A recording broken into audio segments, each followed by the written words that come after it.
రూపాయలు ఇచ్చాడు మేము వచ్చాక 1000 చేస్తామన్నారు. అట్లా నడిచింది. ఈ దఫా అట్లా ఏం లెక్క చెప్పట్లేదుగా.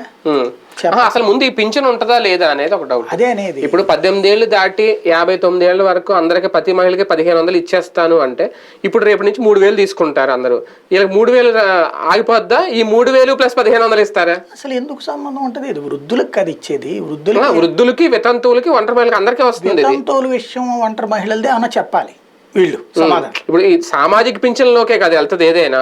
ఇప్పుడు ఈ 3000 ఇచ్చే సామాజిక పింఛను వికలాంగులకి ఎప్పటి నుంచో 3000 వస్తుంది అనేది. 100కి 98 మంది వృద్ధులే ఉంటారు. అవును. వాళ్ళకి మార్చేదేం లేదు కదా. వాళ్ళకి 60 ఏళ్ల తర్వాతే కదా. వాళ్ళకి అట్లాగే వాళ్ళకి అలాగే ఉంటుంది. ఇస్తారనేది చూడాలి. ఇప్పుడు ఈయన 59 వరకు పెట్టారు కాబట్టి లైన్ ఆ డబ్బుల్లో మీరు చెప్పినట్టు వితంతువులకి ఒంటరి మహిళలు 2% ఉంటారు. అవును. వాళ్ళకి వేరేగా ఆన్సర్ చెయ్యాలి వాళ్ళు.